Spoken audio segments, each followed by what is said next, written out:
Hey everybody, welcome to the Local Marketing Institute Q&A Live with your host, Ben Fisher, and my wonderful co-host, Greg Gifford.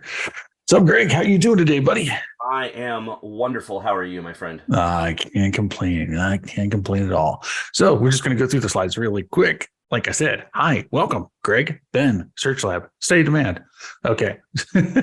Local Marketing Institute, 2,200 members. Join us on join us on Facebook, where your posts will not be, well, they'll be seen versus Twitter. Anyway, no, but seriously. Nobody's following Ben, or nobody's paying attention to Ben's tweets. So Okay, so 22 members download our podcast. You can listen to us in the car, the bathroom, it doesn't matter. Anyway, all right, let's get started, Ben. have we ever started off a podcast by saying listen to us in the bathroom? No, we haven't. That's why I figured I would say it today. That's a pretty interesting start. Oh man, yeah, it is. It definitely is. All right, let's see. As always, today we're gonna start off with some news. Boop. All right, so news. There's hardly any, but let's just say we got Pubcon next week. Yay! There's supposed to be over 500 people there. So, and actually, you know what, chatters? If you are going to Pubcon, please go ahead and pop it in the chat that you're going to be at Pubcon. Oh, Trisha just said in Q&A that chat is disabled. Chat is disabled. Oh, hold on. Great.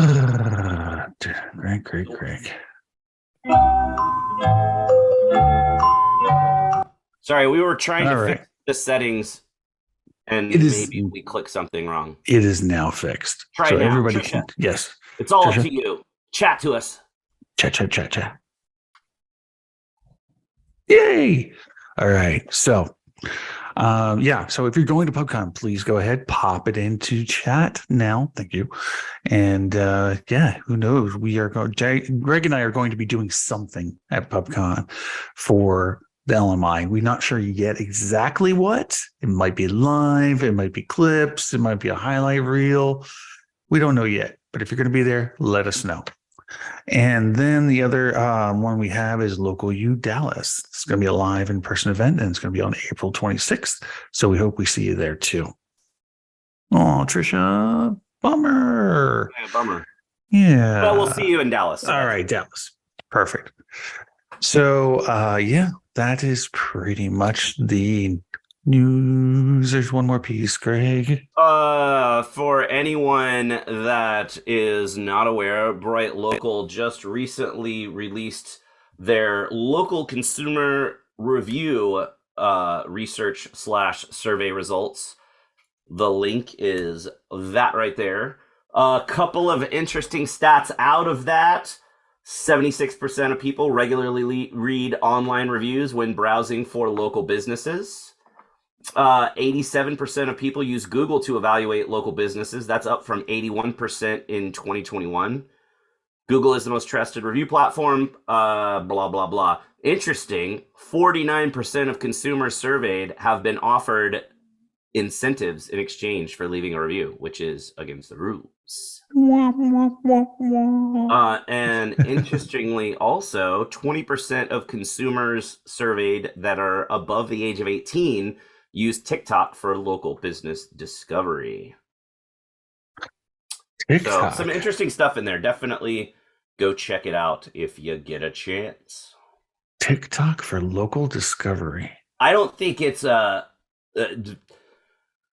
I'd have to go see how the survey question was structured, but I'm guessing it's more of, do you discover businesses off of TikTok? Like, you see a viral TikTok video about a local business, you go check it out. Okay, cool. That's not, you're going to TikTok and searching through TikTok results to find the best place to have a burger in your local area. Right. Which is not really how people are going to be using it. But, that's weird. Okay, all right. I have to ask some youngins how they're using TikTok for local discovery. Right. So now we're going to diverge from the standard format just a bit because Ben has been fooling around with the beta Bing AI powered chat search results.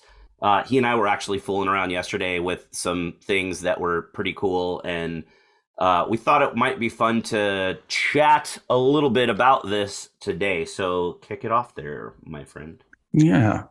So, as you all know, of course, with the LMI for the past couple of weeks, past couple of webinars, we've been talking about AI chat. It's been all about Chat GPT up to this point. And now Bing Beta has finally gotten rolled out to a couple people. Barry Schwartz got it last night. You have Andrew Shotland, he has it. And I just got it myself about 3-4 days ago, something like that. And by the way, there is no trick to get on the wait list. Some people are saying, well, you got to do this and get this many points and blah, blah, blah. And you'll get, no, it's just a slow rollout. Actually, there is a trick if you didn't know. If you give SearchLab Digital a link, it'll bump you up on that wait list. Oh, no, I didn't know that. Oh, man. So, but you do have to download Edge. That you have to do. So download Edge, but again, it's, you just need that to get in. So yeah. So anyway, it's kind of interesting. A couple points about it that are interesting. Number one, yes, you can actually piss off Sydney, by the way, which is the code name for the Bing chat. There's quite a few articles out there. There's one on the New York Times, which is really kind of scary, where basically Sydney just starts saying, you're evil, you're horrible, I'm going to hunt you down, I'm going to kill you. Literally, stuff like that. Or, I love you, you should leave your wife. That happened. That happened too. So, yeah, they're in the process of fixing that. That's why Sydney's not available right now. So, but yeah, I mean, it's really interesting. There's a limitation on it right now. It's limited to 10,024 characters for some responses. So like if you want to try and write a blog post, that's not going to happen unless it's under 1,000 words, basically. So you probably want to go to Chat GPT for that until they fix that limitation. But yeah, I mean, you and I, we did some interesting stuff yesterday. I mean, like the schema stuff was interesting. Like Ben was like, hey, generate some schema for this. And not only does it spit it out, it kind of provides a little bit of an explanation of what it is. So all those schema generating tools and websites out there, probably not. I mean, this is the whole kind of thing that we went through back when you had like the websites that are like, what's the holiday today? Or what's the weather, or things like that, where people got mad that now Google just shows you the weather if you ask what the weather is. Well, do you really need to go to a website for that? No. Do you really need to go to a website to figure out schema? No. Not, you never really needed to, but now you really won't have to. What was oh man, I got to pull it up. He was like, hey, throw me something and let's test it. And I threw like, not super complicated, but a decently complex Excel formula, and it spit it right out, and it was right. What was it I said? It was literally not even 20 seconds. And it spit out the explanation of what the formula was. Okay, so I asked him to put in, we want a single Excel formula that checks if cell A2 has a value, and if not, to leave the cell blank. But if so, do a VLOOKUP on the value from the name ranged value underscore table in column 2. And if B2 is greater than that value, then do a lookup of B2 in the name range answer underscore table, checking column 5 and returning the answer. And if B2 is less than the value, display Greg rules. And it spit out this, which is actually the correct way to do it, because I'm a major Excel nerd. Oh, there you go. And that's what it spit out. Yeah. Look in the chat. It's awesome. And it's correct. And then it spit out an explanation, which paste that in too, because I thought that was a nice touch. That instead of just saying, hey, here's what it is, it said, hey, here's what it is. And here are the steps in the formula so that you understand what the formula does. That's pretty stellar. Yeah. And then also it cites sources. So it's not just random places or random sites. It's actually the sources that it found to make this, basically this formula, and also the information. So that's pretty fucking cool is what that is. Super cool. Then we were testing it too, where I asked it, because I live in Allen, Texas, and I said, hey, ask it what the best burger restaurants are in Allen, Texas.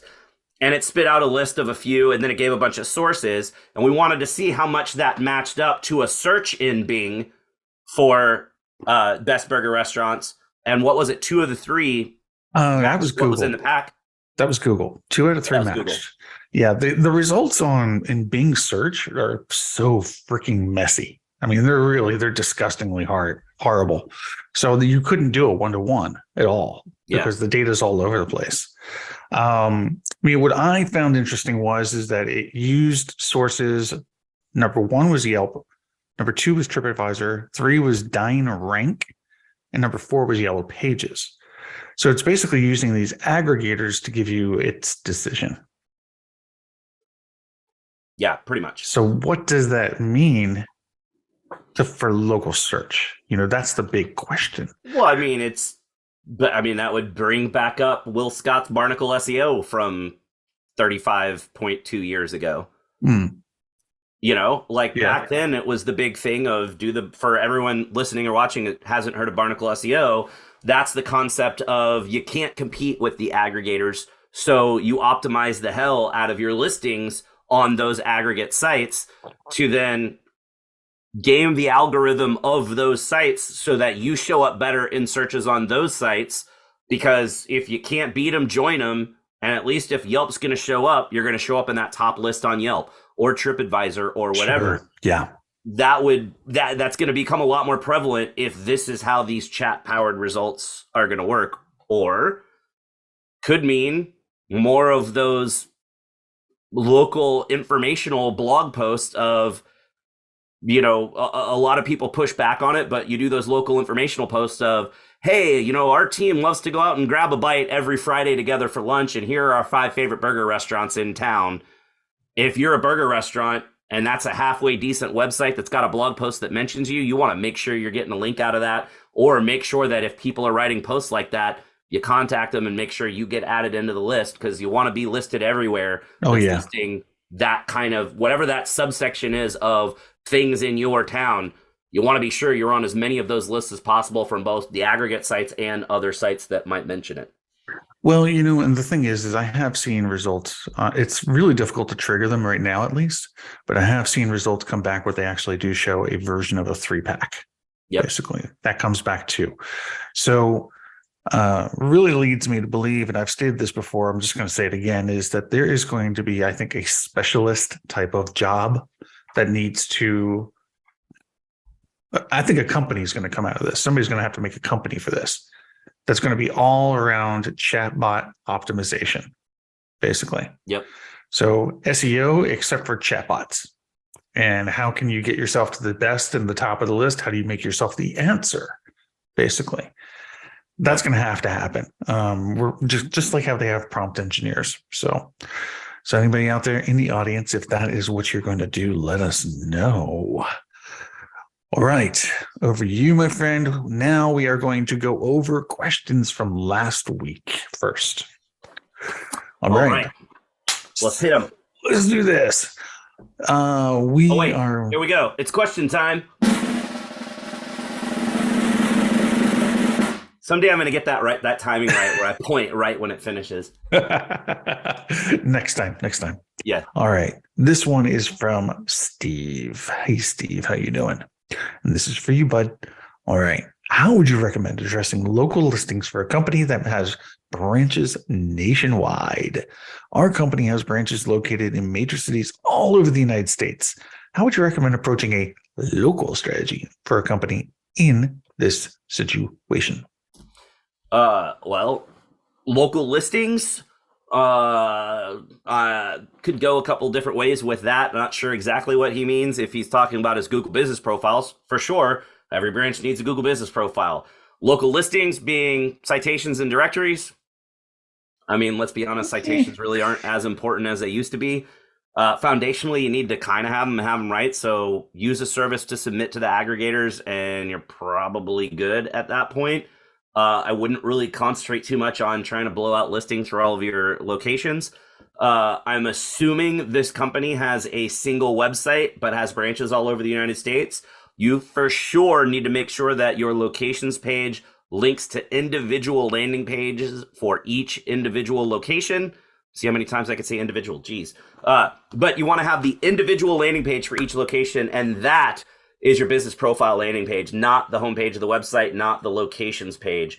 So you want to make sure that that page is well optimized and has awesome information and matches everything that's on your business profile. That location landing page is the page where you should have your local business schema for that location. It shouldn't have every location schema on every page of the site. And then you need to silo out your content as well. So if you sell red widgets, blue widgets, and green widgets, you need a red widgets in city page and blue widgets in city page and green widgets in city page for each of those cities, so that it is clear to both customers and Google that you serve customers in those areas with those products and services. Boom. There you go. Excellent. What do you need to add, my friend? I was just taking a look at what this is. This looks like this is actually a church, by the way. Oh, wow. And it looks like they're nationwide. It looks like they are all over the place. Like they've been around for like north of 100 years. Interesting. Yeah. So, I mean, that's pretty much it. You nailed it, right? You've got the organic strategy, pages. Why do you think it's churches? Because I looked up his email address and it's cylinders and solenoid never mind. valves. Okay. Yeah. No, that's right. That's it. And pneumatics. Oh, there it is. Okay. Whoa, wait a minute. Not a church. Hold on a second. So this is what they do. Okay. I think I know exactly what they're trying to do here. So, okay, let me make this straight. So, yes, they are a manufacturer. You're correct. I was wrong. Oh, wow. Well, then that changes my answer. Changes the answer completely. 1,000%. A lot of we get this all the time, where people come to us for consulting about this. They're like, we're in stores nationwide, and so we've got stores all over the world. And all they are a product inside of somebody else's store. Yeah. Which I'm looking through their list. I don't see that they have stores. It's definitely that case where there are distributors or stores that have their products, but they don't have a physical storefront. So right. What we should have told Steve was that he's not eligible for Google business profiles, instead of telling him he needs to set them up because he doesn't meet the eligibility requirements.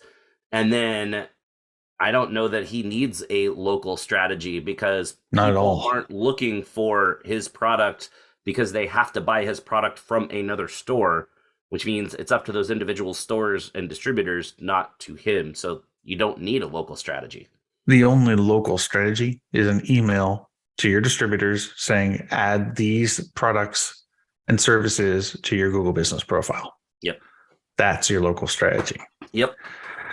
Do you have a wah sound? I do. Perfect. So, sorry, Steve. Now you have your answer. So, next question is for you, and this one is from Sierra. I wonder if Sierra's here today. Let's check. Is Sierra here today? Sierra's not here today.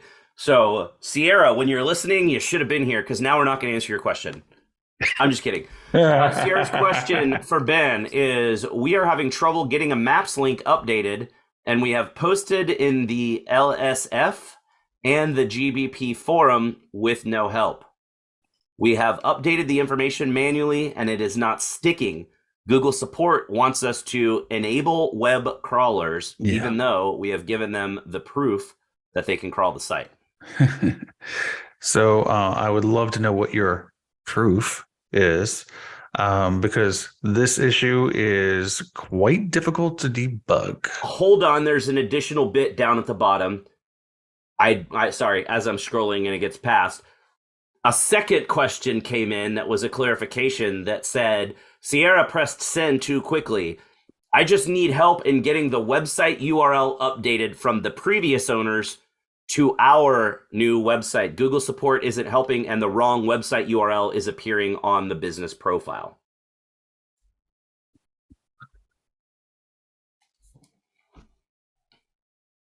Ooh, and they even provide a link to the local search forum. Why don't we tackle this one at the end? Let's tackle this one at the end. I'm going to leave that link up on the forum. Okay. I've got that link up so we won't forget. So Cool. We'll come back and hit that for our live audit section at the end. Deal. That sounds like that could be interesting to look at. Okay. All right. Let's go for suggestions for agencies to apply for local SEO in the industry. This question is from Andy. Let's see, is Andy with us? Andy is not with us. Sorry, Andy. Okay. Suggestions for agencies to apply. Okay. Hello from sunny California, Greg and Ben. I discovered the Local Marketing Institute last month with your special guest, Joy Hawkins. Love these chats. Hope you continue them through the calendar year, because I'll definitely be watching live and watching the recordings too. Well, we thank you, Andy. That's wonderful. We love to have you watching us. Okay. Hey, Andy, now, if you're watching this, or actually not watching, you're listening to this later, and you got any friends around, take your earbuds out, put it on a speakerphone, because we want to let everybody know Andy's the shit. Andy's awesome, and we love Andy. So you guys have an awesome friend in Andy. Exactly. All right. Now to my question. I've been developing my work experience the last few weeks doing freelance SEO, specifically local, to apply for remote SEO entry-level roles in Q2. I wanted to ask if you know any great SEO agencies I can apply to in the industry in the United States. Reason being, when I'm ready and prepared to apply, most likely in Q2, for positions, I have a good grasp on I want to have, basically, I think he's wanting to say, I want to have a good grasp on the fundamentals so I can easily train to take on clients, be a great fit for the work culture, and do work for a company who cares about their employees to stay with them long term. I know that almost finding an agency which provides all of this is like finding a unicorn company. Not really, but I'm willing to get my foot in the door based on agencies recommend applying for. Thanks. Well, Mr. Andy, sounds sort of like you may have sent this in just to get mentioned on this podcast, so potentially anyone else listening might go, hey, Andy's looking for a job. Let's call Andy. But, I mean, realistically, I know for us, we tend to try to go for people that have a bit more experience than just a month or two. So that might be a little bit of a roadblock. You're going to have to find agencies that are willing to hire people with, at that point, just because you've done some freelancing for a few months doesn't mean you really have that much experience in local SEO. It's going to be tough to find somebody that's going to count that as actual experience. You're going to really be entry level with no experience at that point. Some agencies do hire for that. You're also going to have to find which agencies are actually hiring at the time that you want to apply. Search Lab, where I am, we do local SEO. We're a great place to work. I would for sure say Search Lab's awesome, but I don't know if we'll be hiring at the point that you're doing it, but you can always check on our website. Sterling Sky, you mentioned watching when Joy was a guest. Sterling Sky, they're awesome at local SEO. They're a great place to work. That would for sure be a remote role, but I don't know if they'll be hiring. It's really tough to tell you, hey, go apply at these places, because we could give you a list of, you've got me, you've got Ben, you've got Joy. Will Scott down in New Orleans has, I'm blanking out on the name. Search Influence. Yeah. You got Andrew Shotland with Local SEO Guide. You've got Blake Denman with Rickety Roo. There's a lot of people out there that are part of the local SEO community that either work at agencies or own agencies, but who knows if they're really going to be hiring at that point in time. And also, I don't know with a lot of these people if they're willing to hire people that have very little experience. But your best thing to do is jump on Twitter, unless you're Ben and nobody's engaging with you on Twitter. And but get on Twitter, follow the right people, all the people I just mentioned. You can kind of see who's talking about local SEO stuff. Network there. Another great thing to do would be to go to Local U in April in Dallas because Yeah. lots of agencies will be there.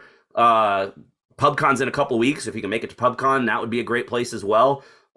It's always great if you're looking to try to land a gig to see people face to face at a conference. So maybe if in mid Q2 to end Q2 you feel like you've got enough of a grasp that you can have a handle on local SEO. There's usually not a lot of conferences through the summer, so maybe you keep freelancing and then hit some of the fall conferences.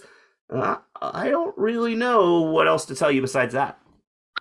So you hit the nail on the head, right? Networking. The fact of the matter is that when we look, or Joy looks, or Blake looks, or anybody you look, right, for somebody to hire, we're looking for somebody who's seasoned, a known quantity, an interesting person, a good person, right? We look at the quality of the actual character of the person themselves. So, because sometimes it's not always the experience that matters, it's the trainability too, right? Sure. Depending on the role. So, but the fact is that you're an unknown quantity right now. And that's just the harsh reality and truth of it, right? You're just getting started. You're just learning. Nobody knows you except by the name Andy, right? And so what I would recommend is like Greg said, go out to some conferences. I met some really cool, fresh newbies at the last Local U, right? And they asked me the same question. How do I get into this? And I'm going to tell you what I told them. If you're going to be on play, if you're going to do anything, go on Twitter, go on local search forum, okay? And places like that, in other words, where people like us hang out, and start helping people. Start reading questions that people have, research it, and then start helping people. Okay. By helping people, you're going to grow your own experience. More importantly, people are going to get to know you. Okay. They're going to see you, what you're doing. The side benefit to that, guess what? You'll have a link in your signature that'll go to your website. Hopefully you have one. And if somebody actually wants to hire you, guess what? Well, they can go ahead and give you a call. You can even put in your signature, hey, I'm new to the industry. I'm looking for opportunities. I'm looking to volunteer. I want to be an intern, whatever the case may be. And if somebody has that need, they're going to reach out to you. Yep. And that's really my point is I guess that when we're looking, we will reach out to you, or we will go into one of our back channels, like a private Slack or something like that. And there's usually a section in one of our private Slacks, like, I'm part of OGs and a whole bunch of other SEO Slacks. And it says hiring, and we'll actually put the job right there. So get to know people, network, get into one of those Slacks, and then maybe you'll find out when people are hiring. Well, and the other thing too is there have been a lot of times where we've been hiring and I've gotten onto one of those Slacks and said, hey, we're hiring and we're not really able to find anybody that kind of meets our standards right now. And other people that are in those Slacks from other agencies will say, you know what, we just did a round of hiring. Here's a couple of people that we didn't end up going with through no fault of their own. We just found a freaking superstar. You should call these three people. And that's another great reason to really be kind of known among all of us, so that you have that opportunity to maybe you apply at an agency like us, but we're not hiring, but we see that resume come in and we've interacted with you online, know that you're legit. And then Ben says, hey guys, we're hiring, we can't find anybody. And I go, hey, this guy, Andy, just applied to us, looks awesome. And we've all talked to him, but we're not hiring right now. So yeah, exactly. Or, hey, I interviewed Andy, and you know what? Andy, during the interview, he gave us optimization ideas right away for somebody's GBP. That was awesome. He was a rock star. But like you said, we hired somebody else. So here you go. Here's Andy. So yeah, I think that's all great stuff there, Greg. Awesome. So Andy, good luck to you. Come back to us in a couple months and let us know what you decided to do and what job you got. And also check out if you're still fairly new, I have a really awesome intro to local SEO training course on the BrightLocal Academy. You should check it out. It's awesome. It's free.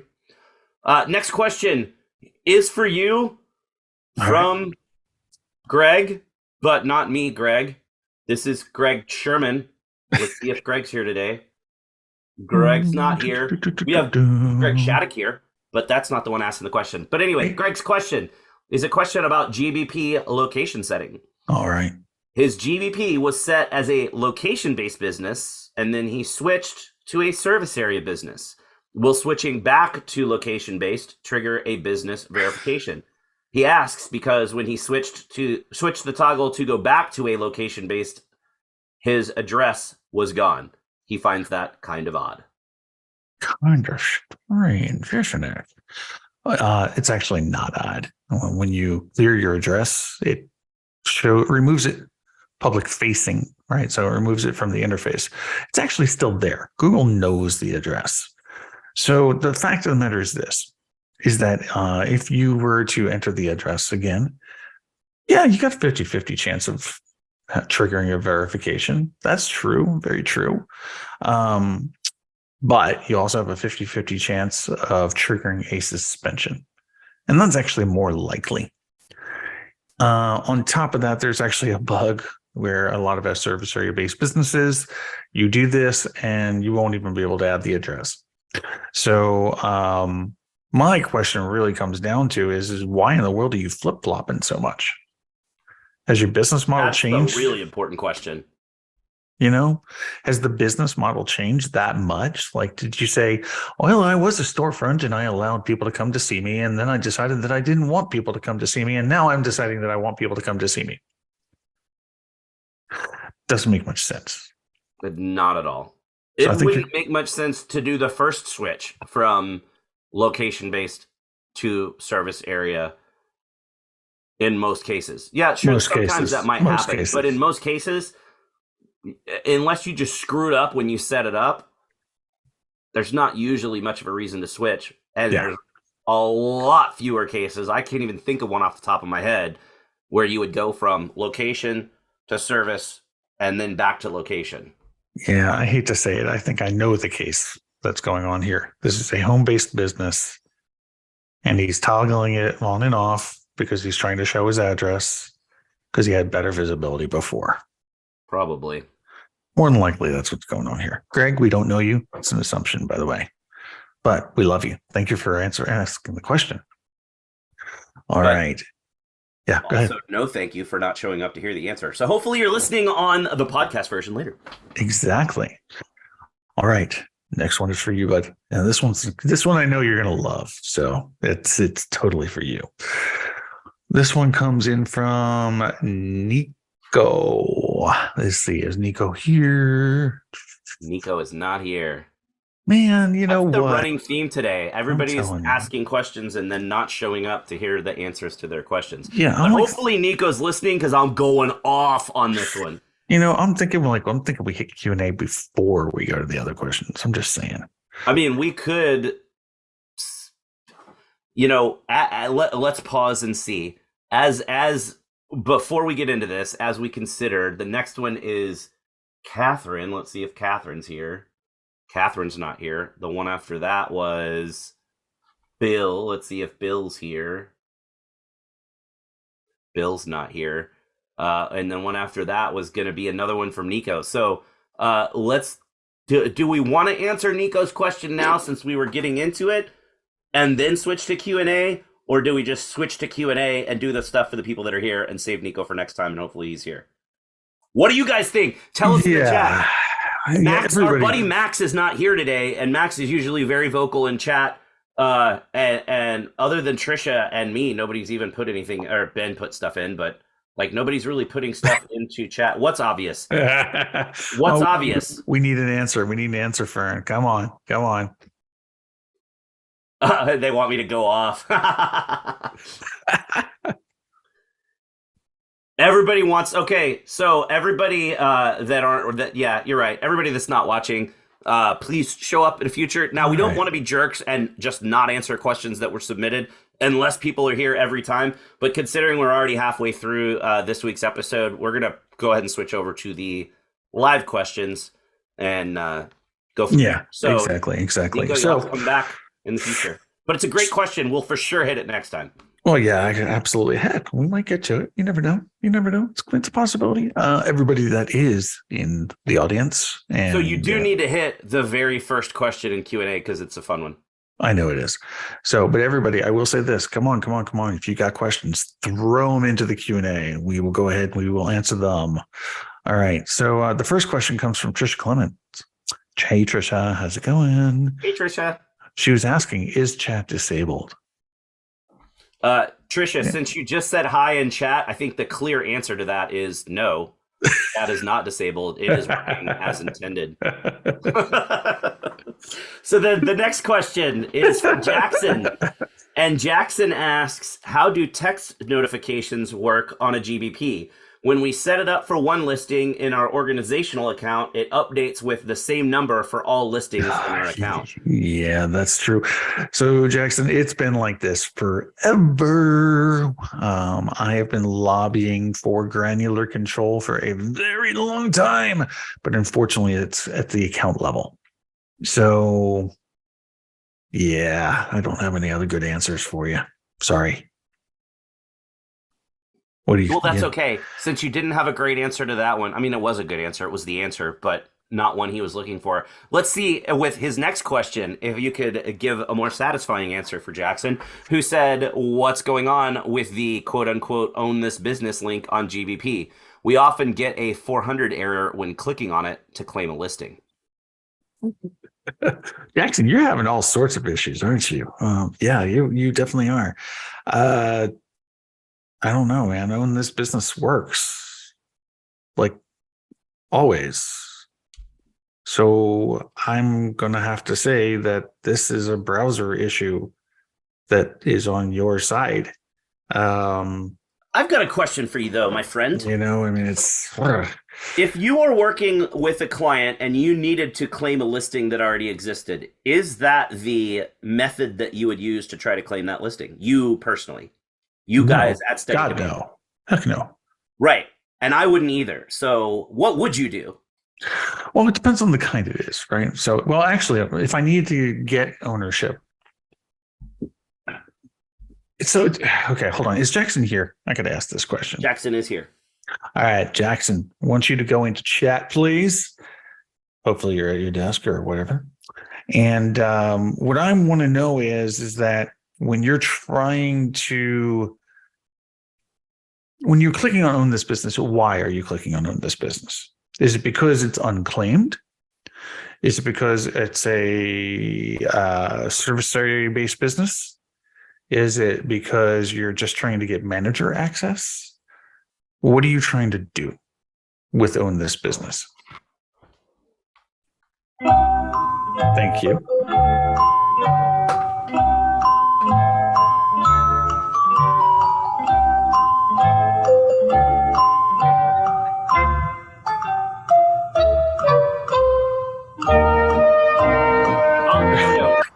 All right, he answered. Yeah, all right. All of the above. Often to see who is currently managing it well and get the preview of the email address. Okay, well, that's a good one. There's a reason for it, right? Because sometimes you don't know who has the ownership of the listing, right? So that's the only way you can get it. Okay, well, so all of the above. Let's go through these different scenarios very quickly. Service area-based business. Claiming a service area-based business will never be done through the own this business link. You need to instead, if the goal is to claim it, okay, not become a manager of it, just to claim it, then you would, then you would go ahead and go add that listing into your Google Business Profile Manager. And then once you do that, you're going to have to go and start to verify. It'll be marked as a duplicate at that point. And then you go through the process basically of claiming the duplicate. And then Bob's your uncle. You've got it. Now it's yours. So the next one is if you just want to be a manager of it, then obviously the person can go ahead and just add you as a manager with your email address or your agency ID, whichever the case may be. Again, if you're just trying to get manager access, just give them your information and they can make you a manager basically. Um, Now, there are certain scenarios where somebody has the ownership of the listing and either they don't know how to give ownership access or they will not give ownership access.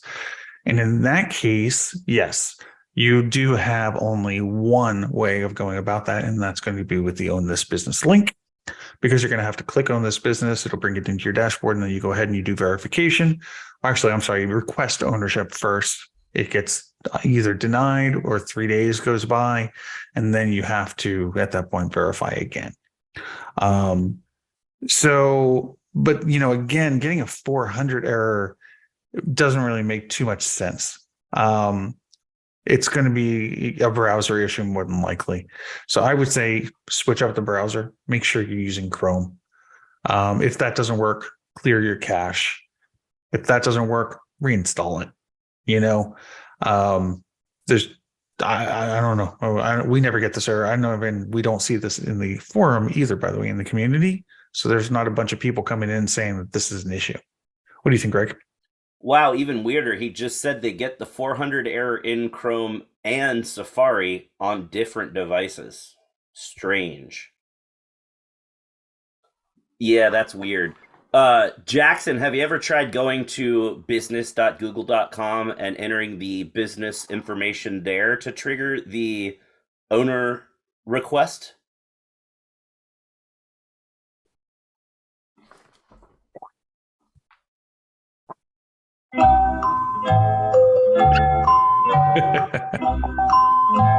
I'm loving these sound effects, man. I know. Because that would be interesting to see. The reason I ask is, does it do the standard thing, or is he getting errors when he's trying to do it there? Okay, they haven't tried that specifically. Yeah, so instead of using the link, if you want to claim ownership, you could go to business.google.com, logged in with whatever account you're trying to do this with, and enter the business information, and it'll send the ownership request to whoever owns it. And it's basically sort of the same thing of clicking the link. I would guess if the link's not working, this probably works for you. So try that and come back next week and let us know if it worked for you. Yep, exactly. And Jackson gets a bonus question. Well, let me give it to you then, since all of them have come to you. So Jackson's bonus question, this is turning in. We should just have had Jackson as the guest on the show. Jeez. I know, right? Does video verification work for SABs that use a home address? Yes, absolutely it does. 1000%. As a matter of fact, it's encouraged. If you can get it, do it. When you're doing video verification for service area based businesses, though, there is a specific way you have to do it. A SAB is usually going to be somebody who is a service professional that has a truck with tools and such. So you are going to need to show your working space. So your truck, your license plate, equipment, and tools, if you have them. If you don't have that, let's say you're a realtor, then what you're going to want to do is make sure you can show the fact that you own the home and you have a key and you can get in. If it's code, obviously you want to cover the code. You don't want to show your code, privacy and such. And then you want to go inside and you do want to show your working office, because I'm sorry, if you're working at home, you've got an office of some kind. And then log into your computer, show your QuickBooks software or show whatever CRM that you use to manage your customers.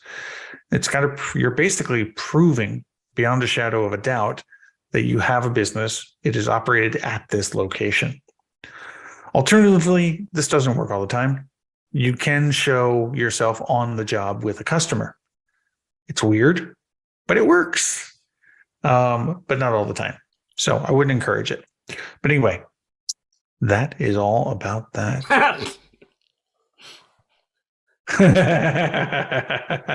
That's okay, Trisha.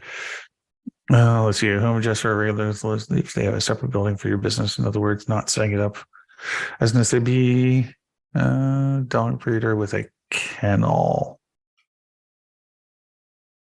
Well, yeah, I mean, your home, even though the kennel's a separate business out back, your home address is still the address for the business. So you would have a home address and your address would be listed. So it wouldn't really be like an SAB anyway. Yeah, exactly. All right, cool. All right. So thanks, Jackson. Appreciate you. Okay. Next question for you, Greg. Oh, God. Hold on a second. Okay. From Fern. Okay. Hi, Fern. All right. Here we go again. Oh, let's see. This is not the same question, is it, Fern? I It's hope not not. the same question. It's a different Okay. one. I'm a marketer boutique rebranding who is established in a niche for lawyers and dentists, taking a long time to get my new website together. I think it's the same question. It's not. No? It's Okay. similar, but it's not. All right. I finally realized I have to silo the pages rather than optimizing the homepage for lawyers. I want to get the site out faster. I realize I now have to build 2 pages for them. So my primary keyword will be general on my homepage, but I can use H1, H2s for lawyers and dentists. But they're not part of my bucket. Okay. H1 is more general. This has come in a couple of times, and you're asking about what to do with H1s and H2s. You are way overthinking how SEO works. It's not about, I need to have an H1 that has the keyword. Should the keyword be in the H1? Sure. But what is the page about? You are a boutique digital marketing agency that focuses on dentists and lawyers. Say that on your homepage. That's all you need to do. Because then you're going to have your dentist-specific pages and your lawyer-specific pages elsewhere on the site. Everything doesn't have to be on the homepage of your site. Your homepage would, or your H1 would literally be something along the lines of boutique digital marketing agency for dentists and lawyers. And if you're focusing on a specific market in whatever city, simple, easy. If you want to put some H2s and H3s in there too, but there's no like definite answer of you need to have this H2 in this location with this specific keyword. Just get your site up. Get your site up so that you can start getting business. So I'm going to say this for everybody, not just for Fern. Okay. Optimize your website for people, not Google. If you optimize for Google, you will lose, period. And you probably shouldn't be doing marketing. Okay. But in chat, sorry to be harsh about it. But in chat, additional comment, I will be calling other industries. That's fine. Your homepage is general and it doesn't focus on a specific industry. You don't even need to mention lawyers or dentists on your homepage unless that's all you're doing. But if you're going to be calling any industry, cool. You're a digital marketing agency. Period. That's all you have to say. Period. And then you can say industries I serve. Have a link that goes to that and that goes to the pages that you have that you serve. Again, you're optimizing for people, not for Google. Google doesn't trust you. Google will never trust you.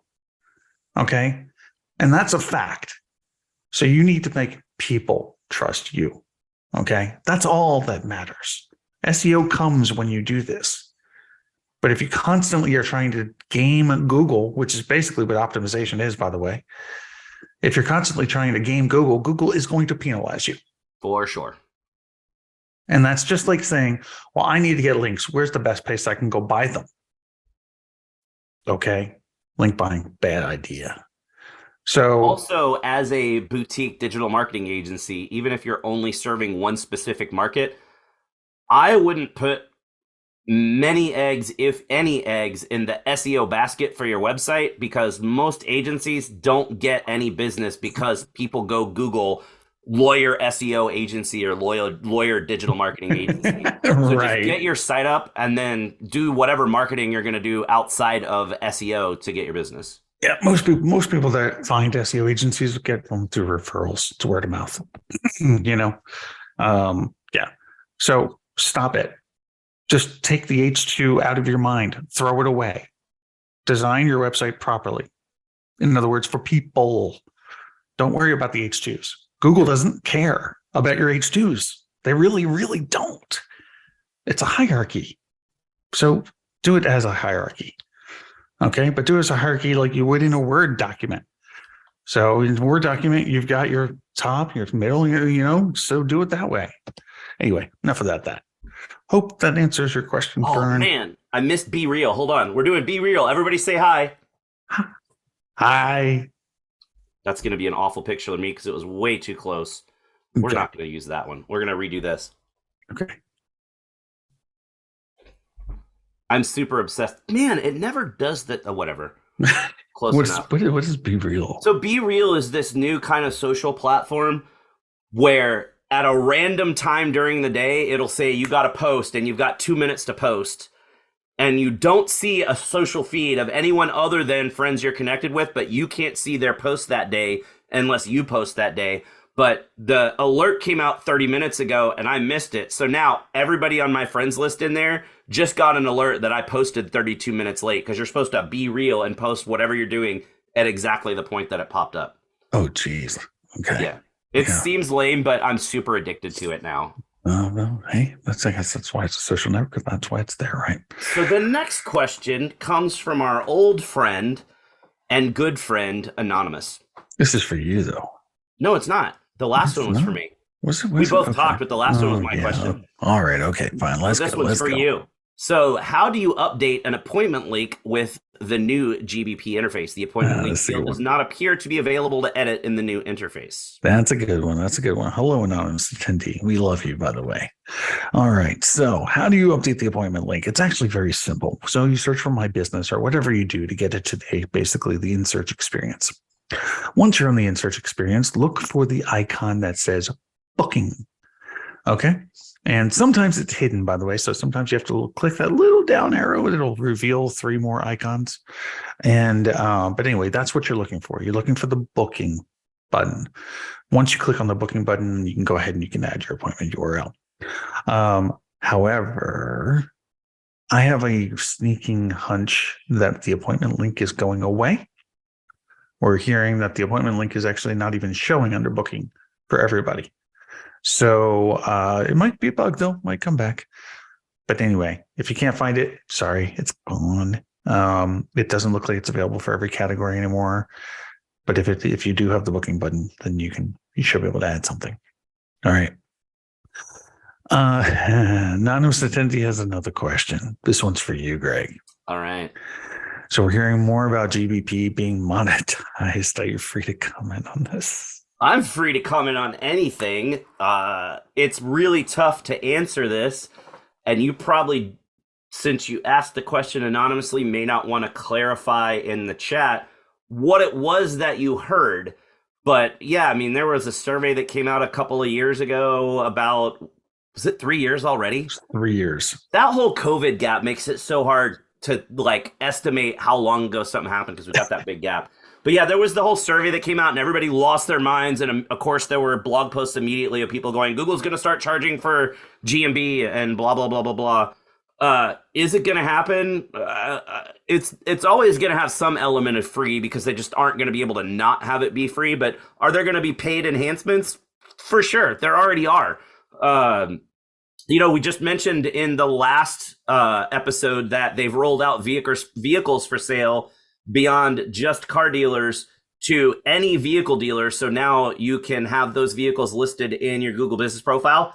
Guess what? That costs a little bit of money. It's not significant, but why would you not do it for the infinitesimal amount? Like, it's super cheap, but you still have to pay for it. Why would you not?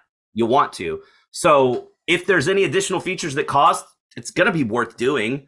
So why not? And Google's not a free utility that's here to help everybody. Google's a company that needs to make money, and they've got a whole board and they've got investments and investors or whatever, and they have to make all the stockholders happy, which means they've got to continue to make more revenue outside of just straight up Google ads, which means they're going to look for other ways to make money. And if you've got all these Google business profiles and now you could charge somebody a couple of bucks a month for an additional feature, that turns into a whole lot of money really quick. Does that mean they're evil? No.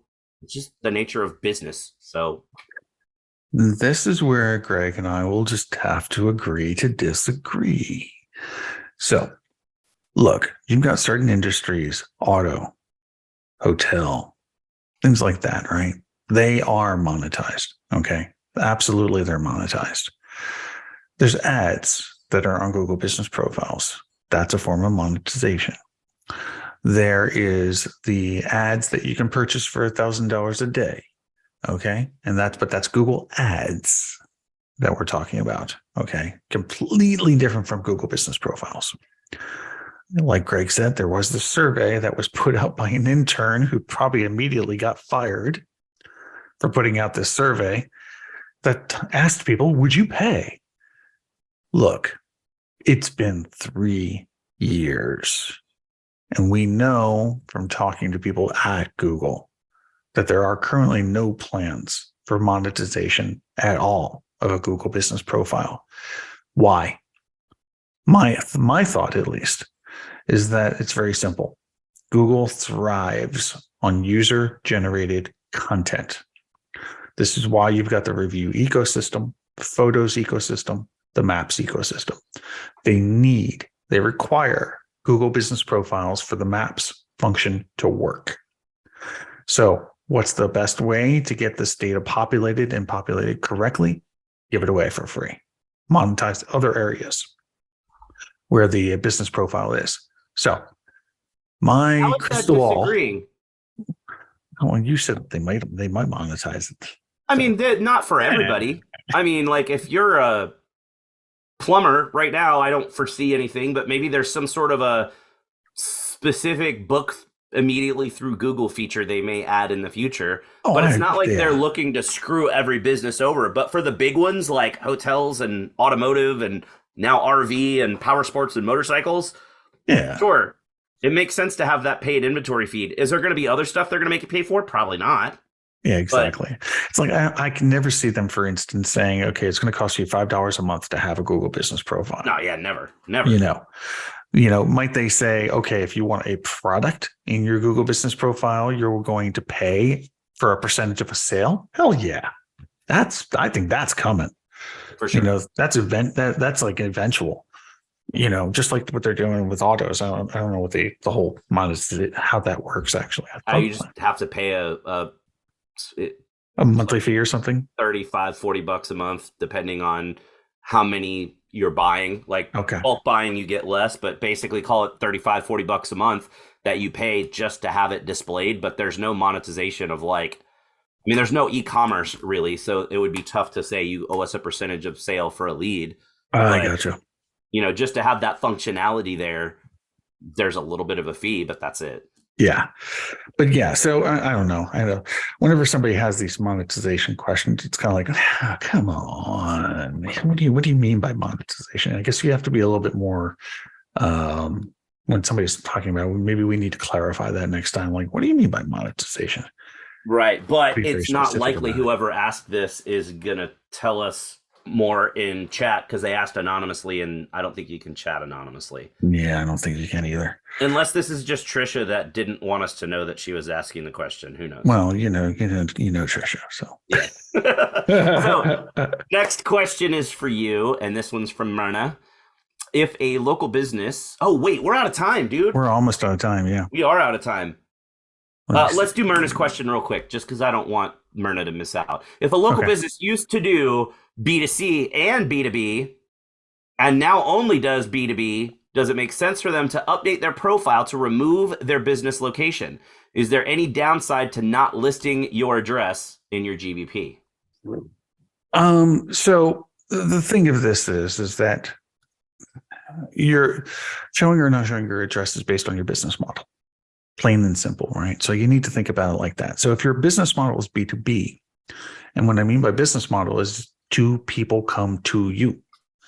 So if you're B2B and let's say you have vendors that do come to you every once in a while, then guess what? Yeah, show your address. Absolutely. What you don't want is to have a bad experience. So in other words, if somebody is basically going to come to you, is there going to be somebody there to greet them, to book an appointment, to do whatever the case may be? If the answer is yes, there will be somebody there during our stated business hours, then yeah, show your address. It's good for you. But a lot of B2B companies actually don't show their address. So because they don't take people. So Steven, you're here every week. You should know that you can get the podcast on any of the podcast sources. Yeah, dude. Just go I don't know, do you have an Apple or what do you have? A PC or an Apple? We say that at the beginning every time, and you're here every time, even though you were late today. Come on, you should know that, dude. Okay, you got a PC? Yeah, man. Just go ahead and just go on iHeartRadio or something like that. Wait, is the podcast availability new? Let's ask Barry. Nope, it's not new. All right. So, although I will say this, Stephen, is that you also know every Monday we publish on YouTube. So you can go there too, buddy. But thank you for showing up. We appreciate you. All right. You're welcome. And with that, we are done with this week's episode. We need some kind of like slick outro. I know. I'll find one for before next time. You know, like something that can like we can play a little bit low. We can kind of talk over kind of stuff. Anyway, everybody, thanks for coming. This is another episode of Local Marketing Institute Season 2 on the books. Boom. Da-da-da. Have a great weekend, everybody. And yeah, till next 2 Fridays from now. Bye-bye. See y'all.